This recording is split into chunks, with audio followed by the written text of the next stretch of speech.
अपना जैसे तूने कहा सांप आया तो सांप जैसा भी काट दिया तूने कहा सांप आया। तो मेरे लिए था कि मैं लेखन तो करूँगा, लेखन तो करना है, लेकिन क्या लिखा जाए। पर इस टाइम में वायलेंस लिखने जाऊँगा तो वायलेंस में मुझे कंपटीशन में फंस जाऊँगा कि जितना वायलेंस बन रहा है उससे ज़्यादा लिखूँगा। और अगर मैं वो सब लिखने जाऊँगा जिसकी वजह से ये सब कंटेंट चल रहे हैं तो मुझे उससे ज़्यादा लिखना पड़ेगा। अगर 3 ब्लॉग उतरे मुझे 5 ब्लॉग उतारने पड़ेंगे। अगर 40 गालियाँ रखी हैं किसी शो में और वो वर्क करके आए हैं तो जाहिर है बैठा हुआ व्यक्ति जो लेके बैठा टेबल को चाहेगा उसी तरह का लाओ, और उसी तरह का नहीं, उससे ज़्यादा अच्छा लाओ। अच्छा मतलब जो क्वालिटी उस कंटेंट की उसमें ज़्यादा अच्छा लाओ। तो एक प्रश्न था एज ए लेखक कि किस तरह की चीज़ें की जाए, क्या किया जाए, इससे हमारा मन भी काम करने का लगे और जुड़े हुए जो हमारे साथ लोग हैं टीम, उनको भी थोड़ा आनंद आए कि क्या काम कर रहे हैं। तो कोई ऐसा आप काम करने चले थोड़ा संजीदा हो, थोड़ा उसमें सलीका हो, थोड़ा उसमें भाव हो, थोड़ा विषय हो, तो इस तरह से कोई आपको एंटरटेन नहीं करता आज के समय में, क्योंकि किसी को चाहिए नहीं। अगर आप बोलने लगे कि मैं थोड़ा एक समाज की एक ज्वलन समस्या पे एक कहानी सुनाना चाहता हूँ तो आदमी आपको इंटरेस्टेड नहीं सुनने के लिए, और बोल भी देगा साथ वालों को दोबारा बुलाना मत, इसको पता नहीं क्या लिए घूम रहा है। ऐसा सब एक हमारे मन में आया तो फिर हमने सोचा है कि काम करते हैं, राम जी पे काम करते हैं। क्या बात, राम जी पे काम करते हैं। रामायण उन दिनों आई भी थी और दोबारा बहुत सराही गई। ये पूर्ण कुमार मेरे साथ काफ़ी जुड़े हैं, अयोध्या से हैं ये। तो मैंने बोला पूर्ण बोल रहा है कुछ किया तो जाए, करना पड़ेगा तुमने, और राम जी पे काम करते हैं, कटले बाबा राम जी। तो उसके नीचे में टैग लगाए कि आ रहे हैं राम आपके घर, ये लगा दिया मैंने। क्या बात, बाबा राम जी आ रहे हैं राम आपके घर, तो एक विषय सा दिखाइए। अब उसमें कि राम कथा तो सबको पता है, और राम कथा को दूरदर्शन के माध्यम से जो जिस तरह से अपने सागर साहब ने दिखाया है बहुत ही भव्य है, बहुत ही भव्य है, बहुत ही सुंदर है वो, हर तरह से सुंदर है वो। तो आप ना दोबारा रामायण क्रिएट करके आप उस टक्कर में नहीं आ सकते तो आस्था पर पूरी तरह है ना। पूरा बहुत अच्छा उन्होंने रखा था, बनाया था जो उन्होंने, उसकी कास्टिंग ले लें आप, उसकी राइटिंग ले लें, हर चीज़ बहुत बेहतर थी।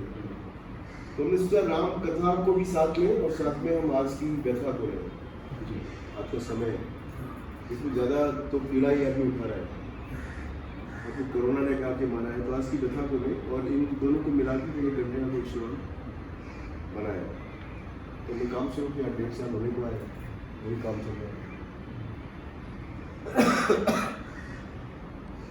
अब क्या है कि 1 घंटे का शो है, 1 घंटे के शो को हम 1 घंटे में ही करना चाहते हैं। मतलब इनसे कहने ऐसा है 50-60 मिनट के बीच का ही खेल है, इसमें कुछ मेरी कल्पनाएँ होंगी और ज़्यादा इसमें वो साहित्य होगा जो हमारे आसपास है, तो मैं ही पूरा नहीं दूसरे से संगीत जो है ना वो बहुत अच्छे से बनाया है। म्यूजिक में आपको आगे दूंगा और जैसा दूसरा रामचरित मानस जानते हैं जो गहरे बैठे हुए हैं, जहाँ मैं अभी छू भी नहीं पाया। ऐसे कई लोगों को मैंने जोड़ा है जो हर राज्य में है, कोई अध्यापक है, कोई ब्राह्मण है, अपना पूजा पाठ के क्रम से जुड़ा है, किसी ने रामचरित मानस पे काम किया हुआ है। ऐसे लोगों को मैंने इकट्ठा किया, क्योंकि मेरा ये था कि जब तक ये विषय बहुत गाढ़ा नहीं होगा, मनोरंजक भी हो और गाढ़ा भी जी, तो ऐसे लोग मैंने जुटाया, उनसे भी मैंने चर्चा की, तो मैंने पाया कि काम हो सकता है। फिर हमने इस पर स्क्रिप्टिंग बनाई और हमारी स्क्रिप्टिंग ऑलमोस्ट डन हो गई है। गाना भी रिकॉर्ड हुआ, हाँ, उस पर मैं थोड़ा म्यूजिक पे काम किया है। क्या बोली गाने? तो अपना ये है कि गाने देखो हमारे अभी रॉ गाने हैं जस्ट ये, लेकिन मैं आपको ऐसे बताता हूँ कि किस तरह से इसमें जाएंगे। इसमें ना जैसे मैंने बताया कि बहुत सारी प्रतिभाएं मैं इसमें ला रहा हूँ, तो ऐसा नहीं कि सारी जिम्मेदारियाँ मैंने अपने ऊपर ले रखी हैं। तो किसी का गीत, किसी की पंक्तियाँ मैं इसमें ला सकता हूँ, मेरा बहुत दृष्टिकोण है बनाने की। तो उसमें बेसिक ये है कि एक तो गीत में राम की स्तुति है, राम के भजन है, रामायण की चौपाइयाँ हैं, छंद है, दोहे हैं। उसके अलावा राम पे जिन जिन कवियों ने किसी भी भाषा में बात की है, तेलुगु में, तमिल में, उड़िया में, किसी ने राम साहित्य लिखा है, तो उनके प्रसंग हम लाए, उनकी कविताएं लाए और उनको कैसे हम यहाँ पर इस शो में जोड़ सकते हैं, उनका नाम लेते हुए। तो उस तरह से वो एक साहित्य है। उसके बाद में जीवन के जो बहुत सारे कलर्स हम देखते हैं अपने जीवन में, हमने पुत्र खो दिया, हमने पिता खो दिया, हमने माँ खो दी, हमने व्यापार खो दिया, हमने प्रतिष्ठा खो दी। तो बहुत सारी चीज़ें हमारे मन में संताप रहता है, दुख रहता है, अपराध कर जाते हैं, दुख कर जाते हैं, पूरा जीवन एक टूटा है, ग्लानि में जीते हैं। और फिर आज के समय में टूटन है, ज़रूरत है क्या, क्या चाहिए, क्यों चाहिए, किससे चाहिए, कैसे चाहिए, कोई विषय नहीं है, कैसे भी चाहिए विषय नहीं है। तो ये जो पूरी एक गुंडा वाला जो जीवन आज हम जी रहे हैं, उसको मैं कैसे इसी राम कथा के साथ जोड़ के लाऊं, तो आपको हंसाते और वो करते हुए आपको लेके चलूँगा और 1 घंटे में आपको पूरा आनंद दूंगा पूरे परिवार को जी। तो उसमें बहुत सारे लोग अपना जुड़े हुए, जैसे भी हमने रखा है कि जो भी लोग हमारे इस कार्य से जुड़े हैं, जो लेखन के कार्य कर रहे हैं, म्यूजिक कर रहे हैं, गा रहे हैं, बजा रहे हैं, इफेक्ट कर रहे हैं, वो सब लोगों ने अपना एक नाम रखा हुआ कि हम सब राम सेवक हैं।